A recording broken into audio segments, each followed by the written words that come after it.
Hi, I'm Tina Trevino with Latin Business Today. As small businesses continue to face the challenges of the COVID 19 health crisis, Latin Biz Today and Popular Bank have partnered up to bring you Driving Success Through the Pandemic, a 9-part virtual discussion series addressing some of the most pressing issues facing small business owners today. Popular Bank's Chief Operating Officer Manuel Chinea and Latin Biz Today Advisory Board member Elias Mendoza are sitting down to share their industry insights tackling some of the challenges and opportunities facing small businesses today. In this segment of Driving Success Through the Pandemic, we'll be discussing opportunities and strategies for scaling rapid business growth and small business success amid the pandemic. Thanks for joining us and enjoy the conversation.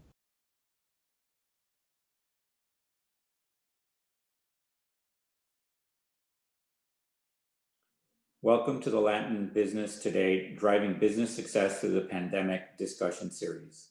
My name is Elias Mendoza. I'm an advisor to Latin Business Today and a partner and COO of Cirrus Capital.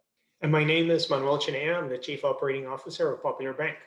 Driving Business Success Through the Pandemic is a multi-part discussion tackling the challenges and opportunities that face small businesses amid the COVID-19 health crisis and lockdowns.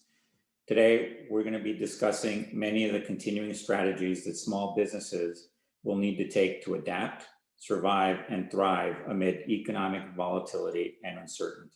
Today, our third point of discussion is navigating rapid business growth amidst the pandemic. So not all news around the pandemic means bad news for business, right? You've heard it before that work from home, brick and mortar, safety and hygiene, delivery, contactless payments, automation are all themes that represent or that enable both short and longer term business opportunities for a small business.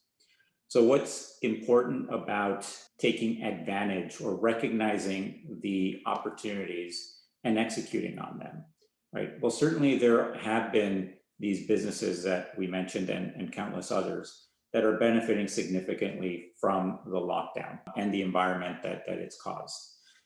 One thing that we believe is important, right, is to understand whether an opportunity is a short-term opportunity that addresses the current environment, the current anxieties around the environment or demands around the environment, versus something that will be sustainable and long-term through the pandemic and beyond, perhaps because there will be behavioral changes or process changes or just overall business changes that will enable for that. In simplest terms, from a short-term perspective, I'll take safety and hygiene. So safety and hygiene, and the example that folks use a fair amount is, Purell. The sales of Purell through the pandemic have shot through the roof. And so as a business owner, if you recognize the opportunity and have the infrastructure and the capability perhaps to secure something like that and deliver it to your customers, it represents a pretty good opportunity for growth and for short-term revenue. But it's important, right, that you make the appropriate decisions and understand that that might not be, right, over the long term, a long-term sustainable strategy, right? Purell post the pandemic, nobody knows. So while it's important and necessary for you perhaps take advantage of it by spending money on inventory, you wouldn't make fundamental changes to your business, to your employees, and to your infrastructure to serve that short-term market. And that's pretty important.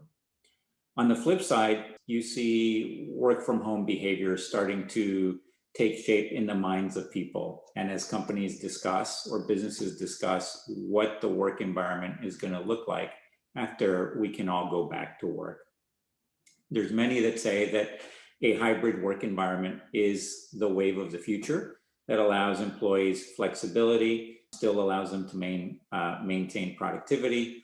And so as a result of that, a lot of the infrastructure that enables Zoom, right, and for us to be able to communicate virtually and have meetings virtually, the capabilities and the services that support that are likely good investments for businesses to make to serve that potential market, right?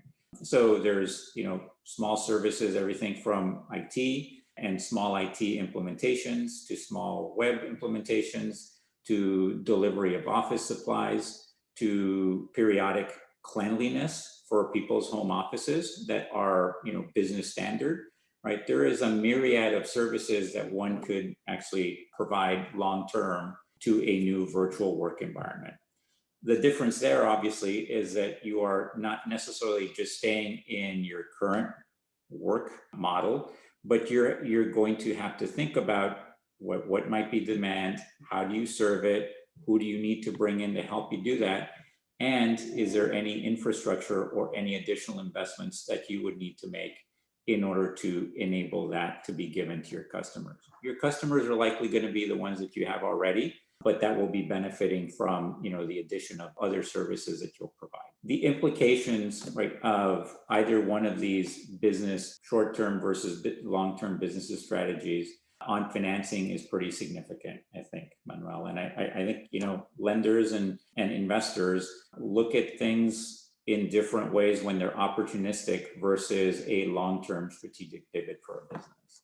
Yeah, I think that that's a very important point. You're right. I think that the key thing here is that as a business, they understand if you're a small business owner or a business owner, you need to understand what is the cost for, and you happen to be on this group of businesses that have actually benefited from the pandemic and have seen your revenue soared as a result of the pandemic.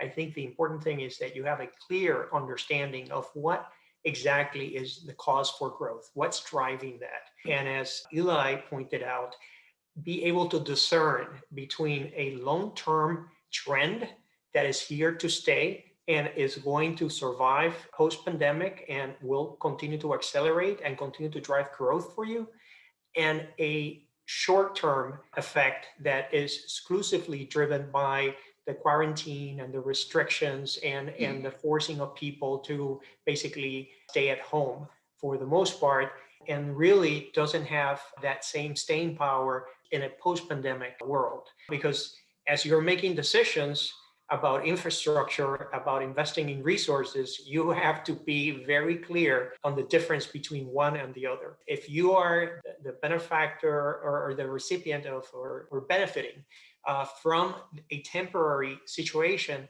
you don't want to make long-term investments and infrastructure for something that is going to most likely start fading away in a matter of 3 months, 6 months, 9 months. For instance, I think we've all can talk about grocery stores and supermarkets. Most of us have been forced to stay at home, work remotely, and as a result, many restaurants or most restaurants have been closed for a long period of time. So we had no choice but to become those of us that didn't cook, have picked up cooking and have started to cook at home. And as a result, you would go to the grocery stores and supermarket more than you did pre-pandemic. And you were consuming a lot more from grocery stores and supermarkets. I think in a post-pandemic world, it is likely that, yeah, some people, enjoy cooking and they will cook more than they used to pre-pandemic, but most likely they'll cook less and they'll go out more to restaurants in a post-pandemic world. And therefore, groceries and supermarkets will see some of that demand, some of that revenue start dropping because, again, some of these individuals will revert to norm and start going out more and spending more in restaurants. So as a grocery store, supermarket, you want to understand that, yes, I'm enjoying tremendous increase in revenues, but you can predict that now with the vaccines and the things that the way they're looking, that you're going to start seeing some amount of revenue drop in the coming months. So you want to make sure that your decisions are guided by that versus a company that all of a sudden has been able to place in a space that is related to online distribution or online ordering, which is a long-term trend. It was happening pre-pandemic. More and more things were being done online. So that was a trend that was only accelerated because of the pandemic. But the reality is, we all know that will continue to grow. So if you're in that space, then you can plan for investments in infrastructure that are more long-term, that will position for you to continue to ride that wave of growth that is not going to stop, is going to continue post-pandemic. So that's the very critical thing, that as a business, you need to take a very hard and candid look at your business model and what's been happening with your revenue. And if it's been growing, that's great, but you need to really very candidly look at it and understand the cost. And if it's short term and you anticipate that to start dropping, you need to take that into account when you're planning. Yeah, I think look the big takeaway for folks is also I don't think either one of us is saying don't pursue opportunities short term, Yep. right, or long term, right. I think the point that we've been both trying to make here is make sure you understand what that is, and it could be a great short term opportunity. Be realistic about the fact that it's short term. Benefit from that in the short term, so adjust your scale, adjust your investments, adjust your attention to it, but keep an eye on what's going to happen after the pandemic. I think Manuel said it great, right? There are things that were already happening that the pandemic is accelerating. Those are pretty good things to look at too, in terms of layering in investment and attention to that, because that's probably what your future business model is going to look like, right? Or we're going to have to incorporate. But I think we all recognize the reality of having to stay alive, right, during the pandemic. And so by no means should you turn away opportunity. Just don't get caught flat footed once things change with a capital structure or with a physical infrastructure that's way too heavy for what the future actually means to you. It's a great opportunity to retool, right? And to look at your business right now if you have the ability to do it and make some short-term, revenue gains if you can.